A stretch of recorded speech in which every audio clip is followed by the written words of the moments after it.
Champions লিগে কোপেনহেগেনকে উড়িয়ে দেওয়ার রেশ কাটতে না কাটতেই লা লিগাতেও দাপট দেখালো বার্সেলোনা। এলচেকে ৩-১ গোলে হারিয়ে রিয়াল মাদ্রিদের সাথে ব্যবধান আরও বাড়ালো কাতালান ক্লাবটি। ম্যাচের ৬ষ্ঠ মিনিটেই লামিন ইয়ামালের গোলে এগিয়ে যায় বার্সেলোনা। যদিও মাঝপথে আলভারো রদ্রিগেজের গোলে সমতায় ফেরে এলচে, তবে ফেরান তোরেস প্রথমার্ধেই আবারও লিড এনে দেন। দ্বিতীয়ার্ধে বদলি নেমে গোল করে জয় নিশ্চিত করেন মার্কস রাশফোর্ড। ২২ ম্যাচে ৫৫ পয়েন্ট নিয়ে টেবিলের শীর্ষে আছে বার্সেলোনা, আর ৪ পয়েন্ট পিছিয়ে দ্বিতীয় স্থানে আছে রিয়াল মাদ্রিদ। ইংলিশ প্রিমিয়ার লিগে টানা ৫ ম্যাচ পর অবশেষে স্বস্তির জয় পেল লিভারপুল। অ্যানফিল্ডে নিউক্যাসল ইউনাইটেডকে ৪-১ গোলে বিধ্বস্ত করেছে আর্নে স্লটের শিষ্যরা।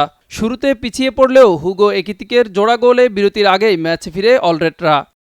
খেলার দ্বিতীয়ার্ধে ফ্লোরিয়ান বিটস ও ইব্রাহিমা কোনাতের গোল নিশ্চিত করে বড় জয়। ম্যাচে একটি গোল ও ১ অ্যাসিস্ট করে অ্যানফিল্ডের সর্বোচ্চ গোলে অবদান রাখার নতুন রেকর্ড গড়েছেন মোহাম্মদ সালাহ। এই জয়ে ২৪ ম্যাচে ৩৯ পয়েন্ট নিয়ে লিগ টেবিলের ৫-এ উঠেছে লিভারপুল।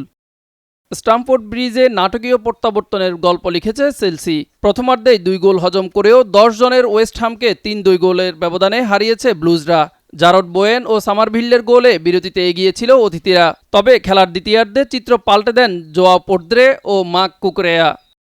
সমতার ম্যাচে অতিরিক্ত সময়ে আর্জেন্টাইন তারকা এনজো ফার্নান্দেজের গোলে উল্লাসে ভাসে স্টামফোর্ড ব্রিজ। এই জয়ে ২৪ ম্যাচে ৪০ পয়েন্ট নিয়ে প্রিমিয়ার লিগের ৪র্থ স্থানে উঠে এসেছে চেলসি। মিজান ফারাবি, দিগন্ত স্পোর্টস।